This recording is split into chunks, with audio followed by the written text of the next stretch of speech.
Hello students.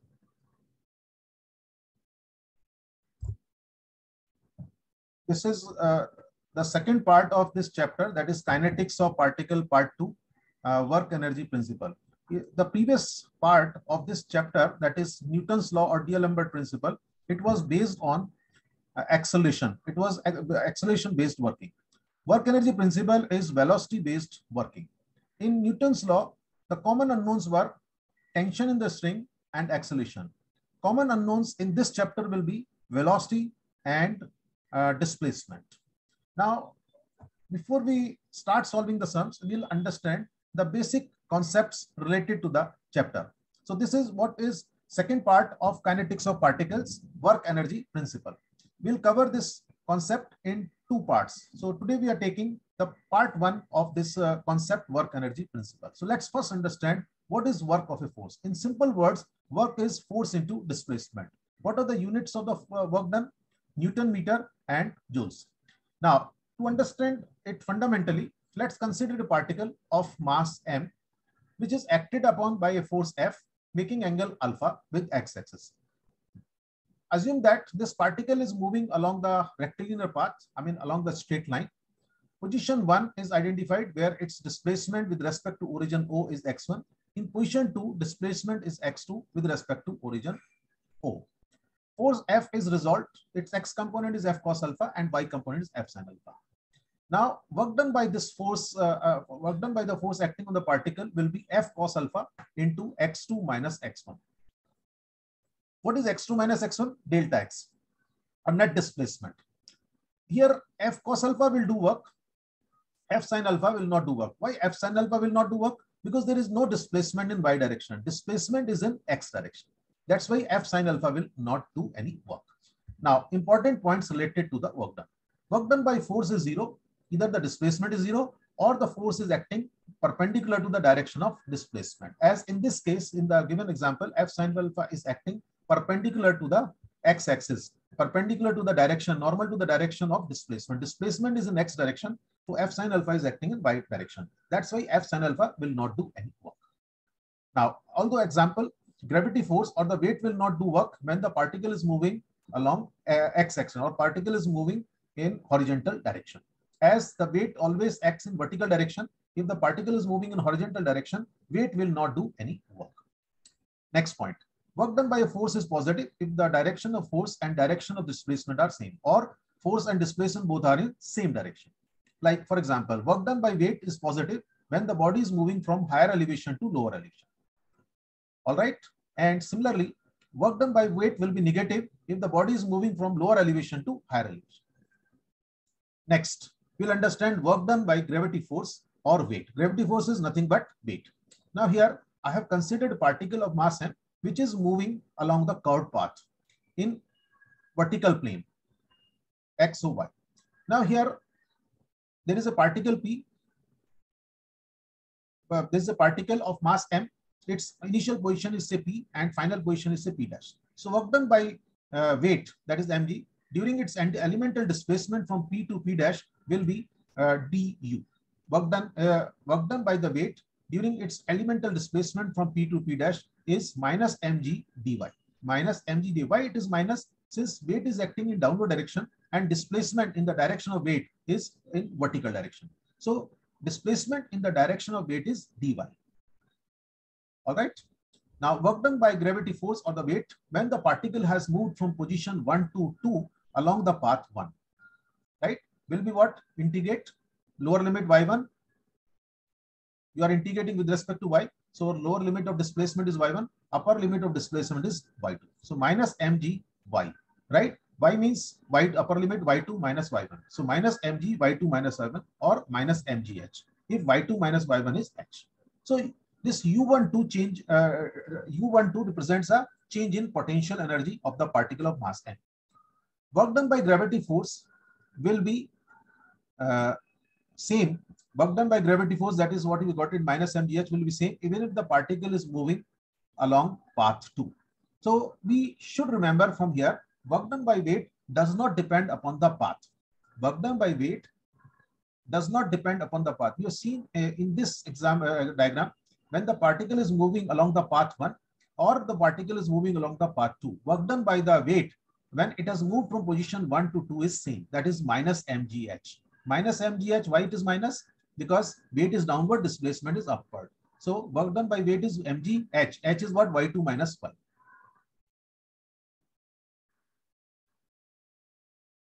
Now we come to the most important part of this chapter, around which the entire chapter revolves. All problems will be solving by principle of work energy or work energy principle. So let's understand its derivation is also very, very important. Principle of work energy. Its statement. It states that work done by the forces acting on a particle during some displacement is equal to change in its kinetic energy during that displacement. Repeat again. Work done by the forces acting on a particle during some displacement is equal to change in its kinetic energy during that displacement. Now here I'm considering a particle of mass m which is moving along the straight line. It is subjected to force F which is acting at an angle alpha. Now we consider that in position 1 displacement of the particle is x1. In position 2 displacement of the particle is x2 with respect to origin. Velocity of the particle in position 1 is v1. Velocity of the particle in position 2 is v2. Now for its derivation, we start with Newton's law. So we apply Newton's law in x direction. So sigma fx is equal to ma, right? Sigma fx is what? F cos alpha in x direction component of this force. Ma, a is what? V dv by dx. Now take dx on the left hand side, F cos alpha dx, mv dv. Integrating both sides, F cos alpha dx integrate, lower limit will be x1 because we are interested in establishing the relation between work done and energy between position 1 and 2. On the right hand side, m v dv, we will integrate it with respect to v. So lower limit will be velocity of the particle in position 1 and v2 will be the velocity of the particle in position 2. Further, if you simplify that, F cos alpha is constant, it comes outside. Then dx means x and then x2 minus x1 is equal to half v integration of v with respect is going to be square by 2. Upper limit v1, lower limit v1. Now left hand side represents the work done by the forces acting on a particle when it has moved from position 1 to 2. So you can write it as u12. On the right hand side it becomes half m v2 square minus half m v1 square. Half m v2 square we can write in symbolic form as kinetic energy in position 2 as t2. Half mv1 square we can write in symbolic form as t1. So we can say that u12 is equal to t2 minus t1. So this way we prove that work done by the forces acting on a particle during some displacement is equal to change its kinetic energy during that displacement. Students, now we should understand the difference between conservative forces and non-conservative forces. Now, conservative forces are those by which the work done can be expressed as change in potential energy, and also the work done by conservative forces will not depend upon the path, right? It is independent of the path. So such forces are called as conservative forces, whereas non-conservative forces are those by which the work done cannot be expressed as change in potential energy and work done very much depends upon the path. Now, you can understand that the weight or the gravity force is the example of conservative force. Conservative force, why? Because work done by weight can be expressed as change in potential energy. Work done by weight does not depend upon the path during its motion. Whereas friction force is a non-conservative force because work done by friction very much depends on the path, and work done by force cannot be expressed as change in potential energy. Students, at previous level, we have learned principle of conservation of energy. Principle of conservation of energy states that if the body of particle is acted upon by conservative forces, then some of the kinetic and potential energy will remain same in all the positions. But in our problems, in most of our problems, we have a non-conservative force called as friction force.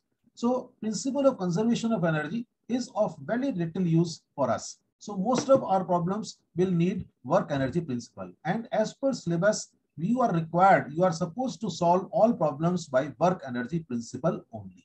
Because principle of conservation of energy is considered to be obsolete as our level. So principle of work energy or work energy principle has to be used for solving all the problems.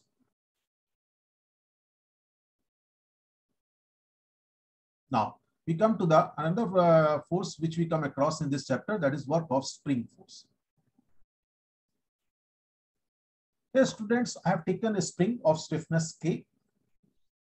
Stiffness of the spring is also called as spring constant.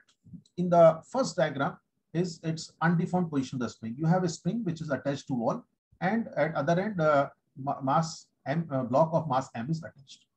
Then this block of mass M is pulled towards right. I mean, spring is stretched with reference to deformed position. This is position 1, where its deformation is x1. In second position, deformation of the spring is x2. In any position of deformation, if you draw the free body diagram of this mass, then spring force will act in towards left, because spring force always acts in the direction opposite to that of deformation.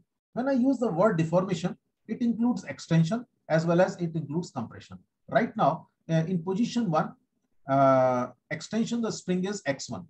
In position 2, extension the spring is x2, but we will use the word deformation, right? So deformation the spring in position 1 is x1, deformation the spring in position 2 is x2. All right. Now we'll define first, we'll understand what is stiffness of the spring or what is spring constant.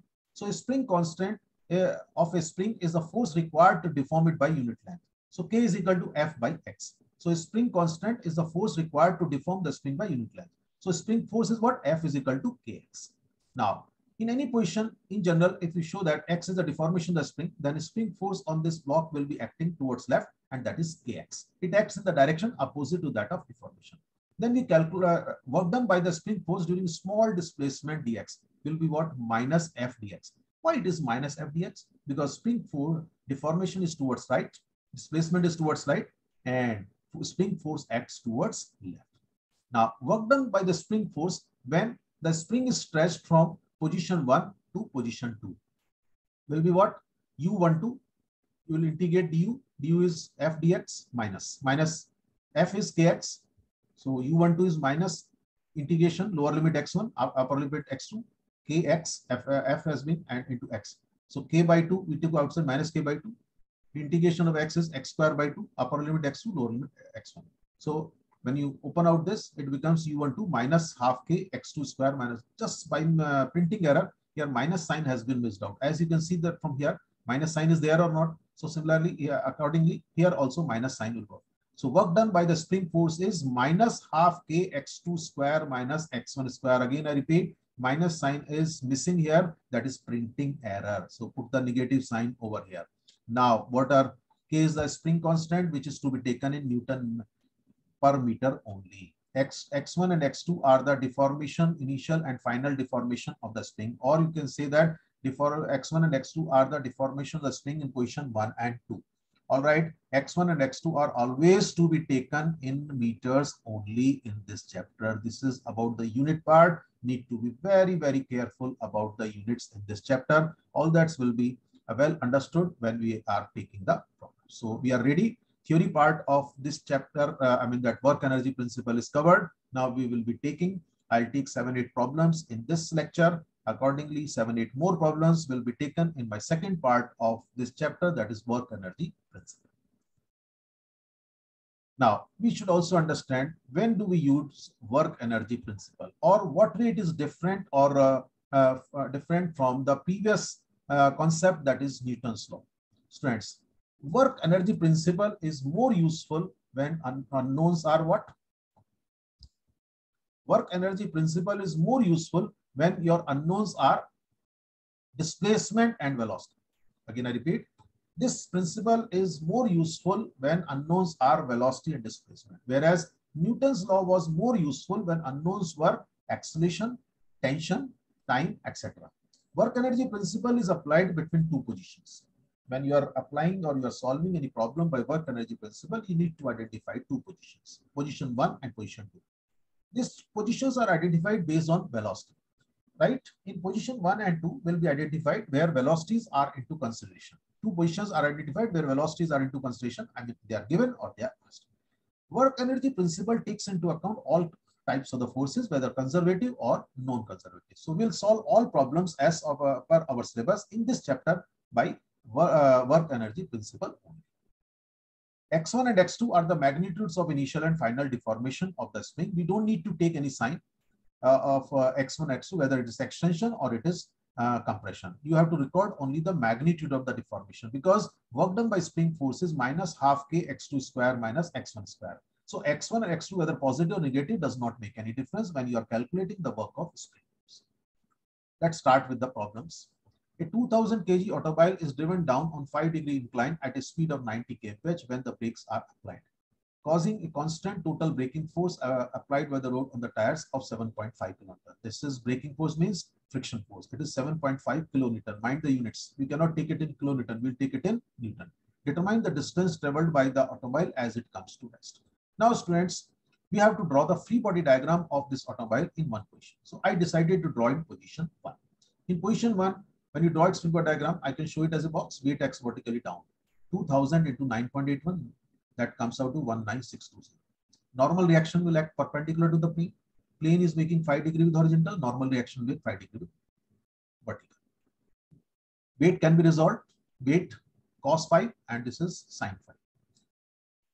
As motion is down the plane, friction or braking force is upward 7500.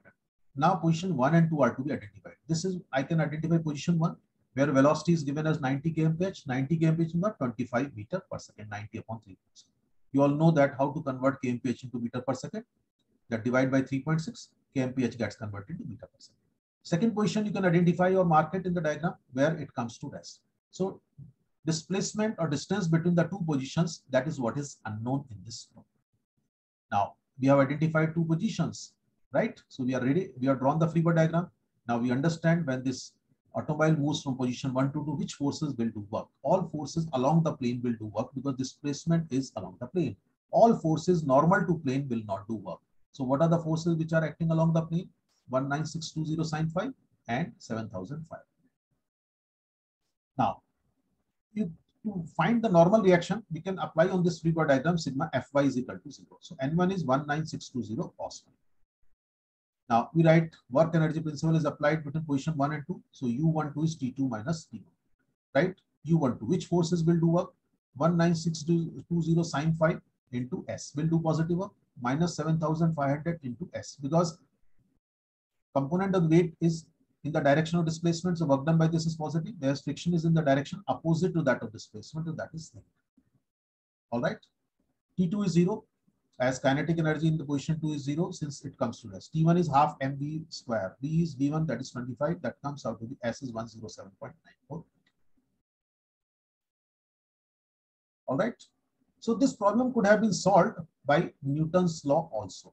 This problem we could have solved by Newton's law, but in the examination, many times they do not mention the method. So it is your call whether you want to solve this problem by Newton's law. If you want to solve this by Newton's law, yes, we have solved number of problems of this type in Newton's law. But over there, normally the unknowns are what? Acceleration, time. All right. Normally, we if unknowns are velocity or displacement, you should prefer solution by work energy method. If unknowns are like time, all right, or acceleration, then you should prefer the solution by Newton's law. Okay.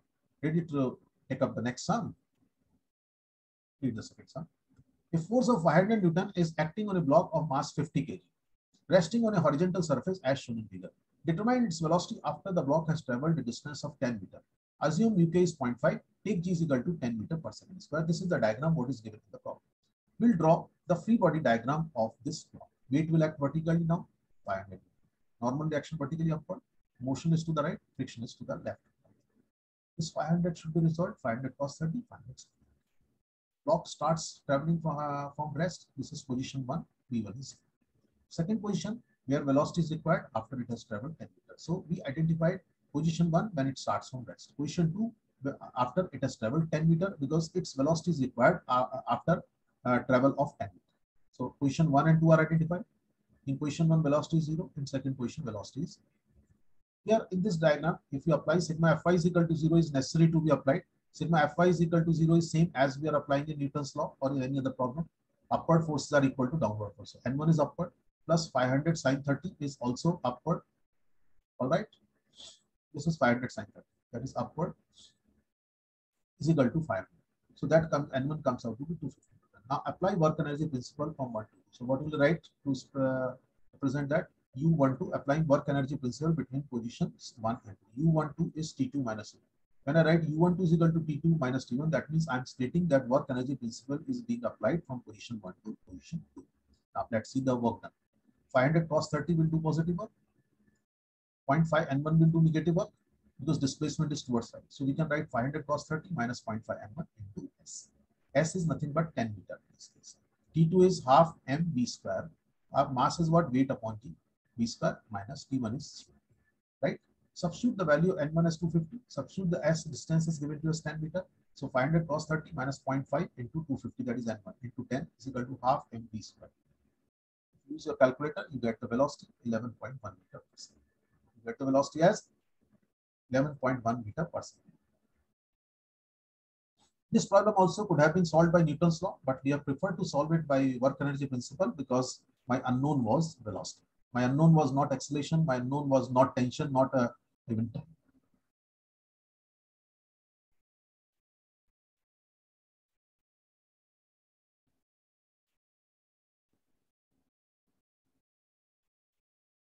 Now, let's take problem number 3. This time the problems, we have done it in Newton's law also. Let's see the difference, what it is in this sum and the problems, what we did in Newton's law. Block P1 of weight 4 Newton is connected to a block P2 of weight 8 Newton by an inextensible string. Find the velocity of the block P1 if it falls by 0.6 meters starting from rest. Coefficient of friction is 0.2. Now, students, first of all, you should understand that when do we prefer to solve this problem by Newton's law? If you remember this type, the problem in Newton's law, what we found that over there, the unknowns were what? Tension in the string. What were our unknowns? Tension in the string. All right. What are the other unknowns in the problem?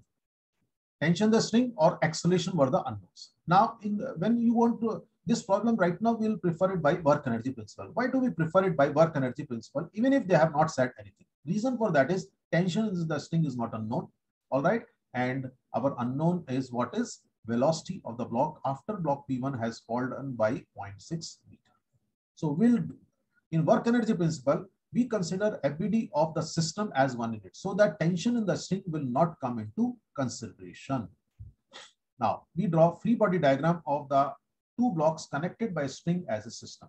Let's see that. FBD of block P2. Weight will act vertically down, normal reaction will vertically up, motion is to the right, friction will act to the left. For block P1, weight will act vertically down, that is 4 meter. We identify this is position 1 when it starts falling from rest. In position 2, its velocity is v when it has fallen by distance of 0.6 meter. Position 1 for block 2 also we should mark position 1 when it starts from rest. Position 2 when it has traveled 0.6 meter. As both the blocks will travel by same distance, right? So their velocities will also be same after covering same distance. So position 1 for both the blocks when they start from rest. Position 2 when both the blocks have covered the distance of 0.6 meters, so their velocities in position 2 will be same.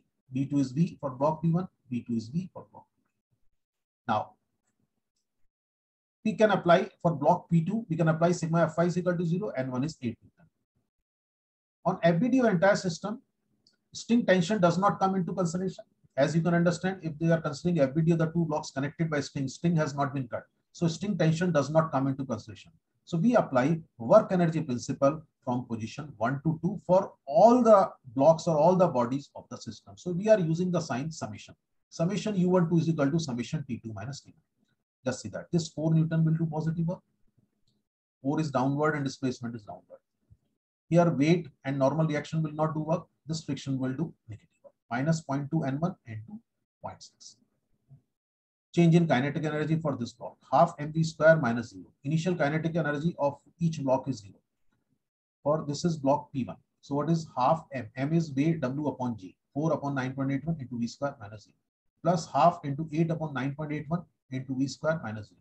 For that is block P2. Here also kinetic energy of block P2 is also 0.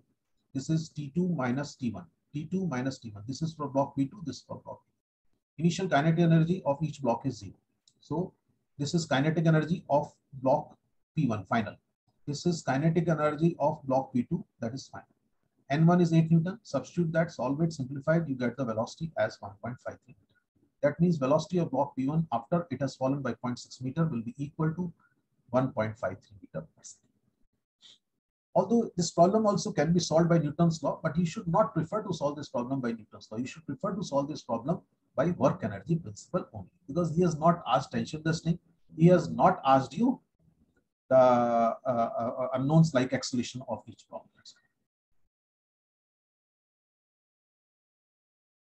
Okay.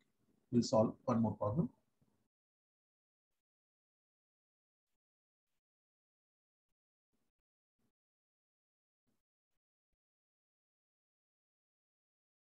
Two blocks MA, that is 10 kg, and MB, that is 5 kg, are connected as shown. Determine the velocity of each block when the system starts from rest, and block B and the block B. When the system starts from rest and block B gets displaced by 2 meter. That means after the block B has fallen by 2 meter.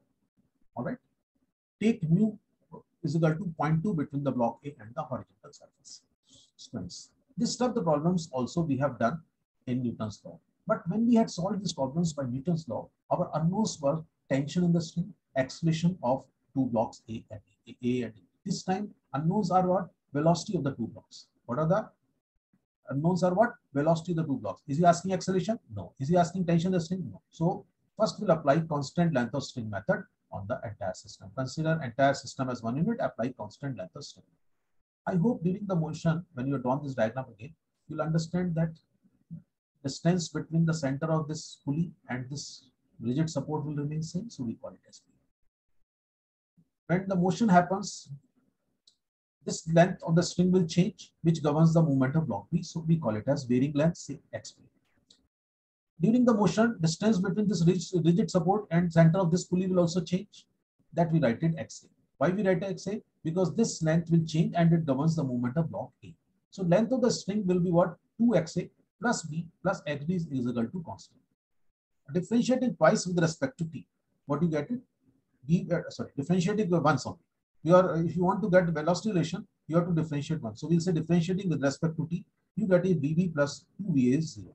But neglecting negative sign, we get it VB is equal to 2VA. As in the, whenever we apply constant length of string method, we neglect the negative sign because we are not interested in adopting another sign convention for constant length of string method. We are interested only in understanding the relation between the velocity of the two blocks. So we understand it that VB is equal to 2VA or XB is equal to 2XA. If VB is equal to 2A, that means XB is equal to 2XA. Now, we draw the free body diagram of entire system as 1 unit. Apply work energy principle between position 1 and 2. Let's understand. This block, weight will be vertically down, 10 into 9.81, 98. Normal reaction N1 upward, motion is to the right, friction is to the left, point to N1. Identify it starts somewhere as position 1, where velocity is 0. On this side, block B, weight is 5 into 9.81, 49.05. He says that you have to find the velocity of this block B after it has fallen by 2 meters. So position 1, when it starts from rest, V1 is 0. Position 2, when its velocity is required.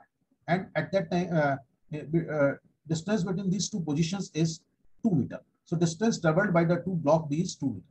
Now, if the distance traveled by block B is 2 meters, distance traveled by block A will be 1 meter.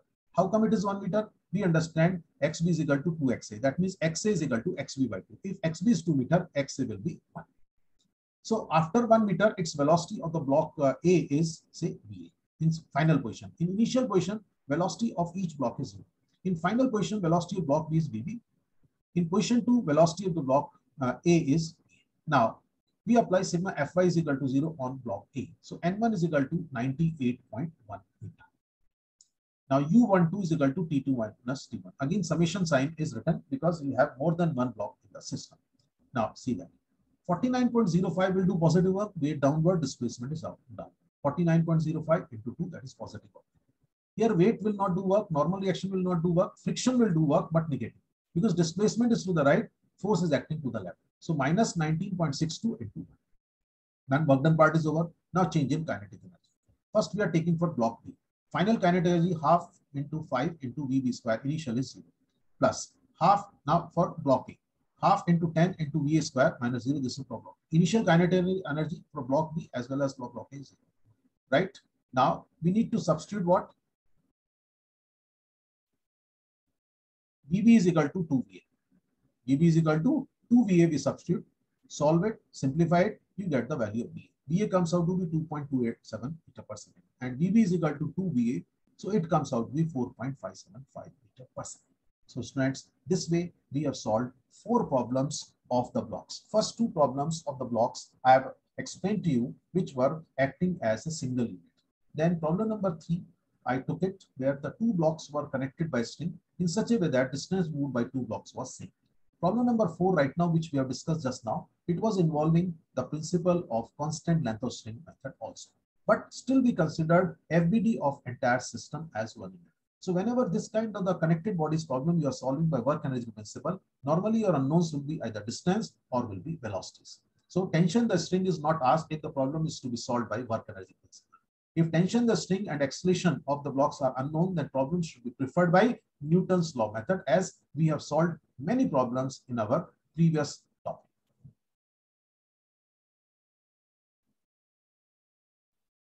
All right.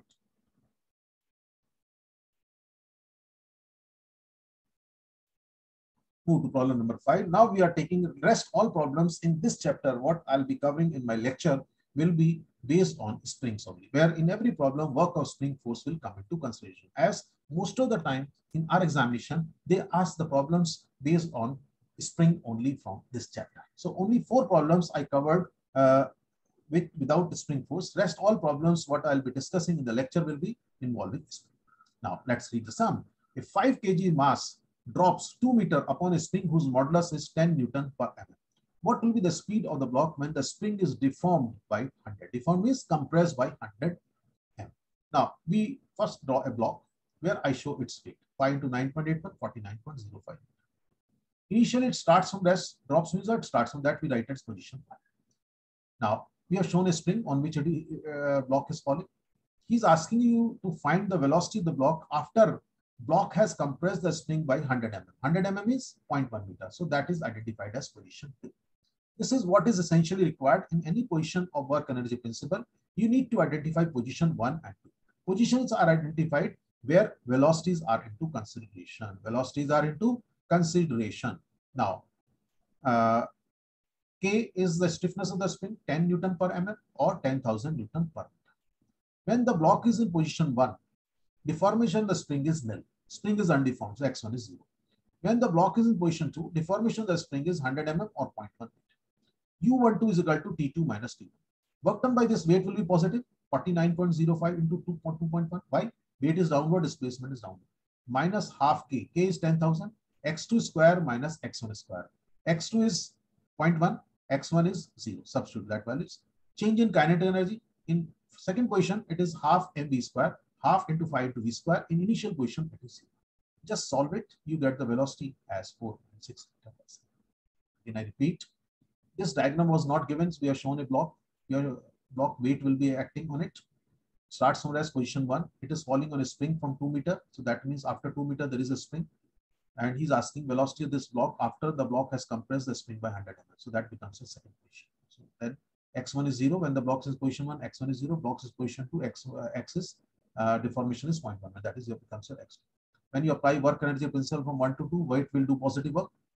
Minus half K, K becomes 10,000 because we have to take in appropriate units only. 10 cannot take it Newton per mm. K has to be taken in Newton per meter. So minus half K x2 square minus x1 square is equal to half m v2 square minus half m v1 square. But v1 is 0, so t1 becomes 0. Half into 5 into v square, you get.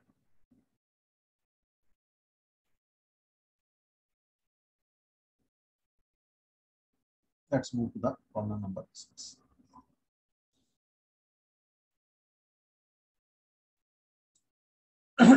Sorry. Another problem of the same type where the body is falling on a vertical spring. A steel ball taken from the industry examination only. A steel ball of mass 8 kg is dropped onto a spring of stiffness 600 Newton per meter and attains a maximum velocity of 2.5 meter per second. Find the height from which it is dropped and the maximum deflection of the spring. Now, friends, we'll show the ball. We'll show this position as 1 where V1 is 0, right? After it has fallen by height h, there is a spring whose deformation, whose stiffness is 600 Newton per meter. You should understand that when the ball is falling on the spring, its velocity will be maximum when it just touches the spring. Again, I explained that when this ball is falling freely, on the spring, its velocity of the ball will be maximum when it just touches the spring. So that I have taken as position 2. That I have taken as position 2. Position 1 is from where the ball starts from rest. Position 2, where the ball attains the maximum velocity, or when it just touches the spring, then velocity is 2.5 meter per second. All right. Now, U12 is equal to T2 minus T1. Work done by weight will be positive, 78.48 into H is equal to T2 is half mv square, half m is 8 into 2.5 square, T1 is 0 as starts from rest. So if you solve it, you'll get the value H. That is 0.3186. Now you want second part of the problem. He wants you to find out the maximum compression of the spring or maximum deformation.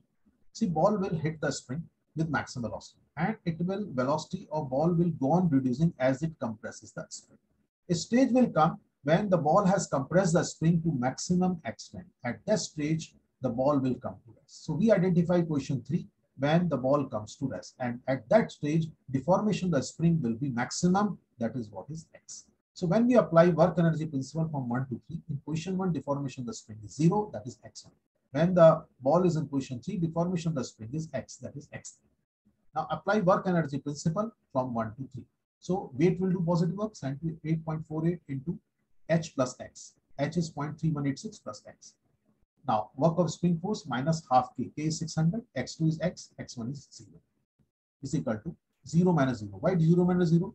Because the ball starts from rest, T1 is 0. Ball comes to rest, T3 is 0. So T3 and T1 both are 0. Solve it, it comes out to be a quadratic equation. If you solve this quadratic equation, the value of X comes out to be 0.448. So that is the maximum compression of the spring. So when the spring is compressed to maximum extent, the ball comes to rest. That's why velocity in position 3 will be 0.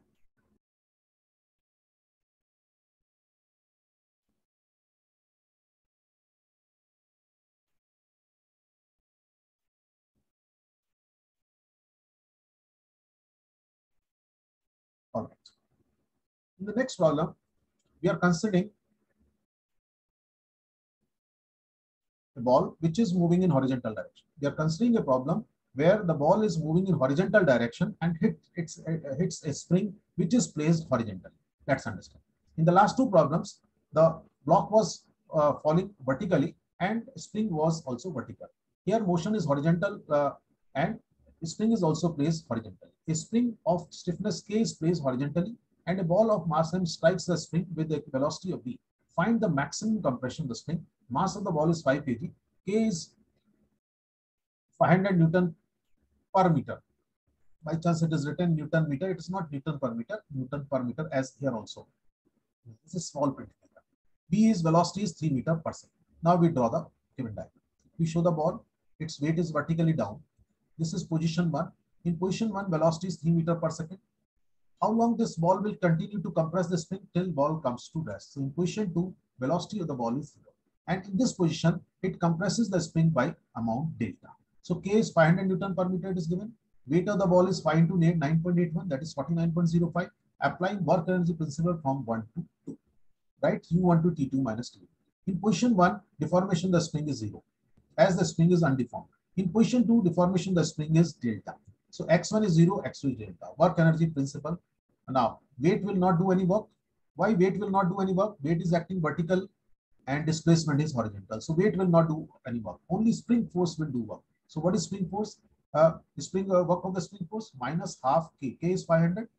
X2 square, X2 is delta square minus X1 square is equal to T2 is 0 because the ball comes to rest in second position minus T1 half M V square. Mass is 5 kg. Velocity in position 1 is 3. If you solve it, delta comes out to 1.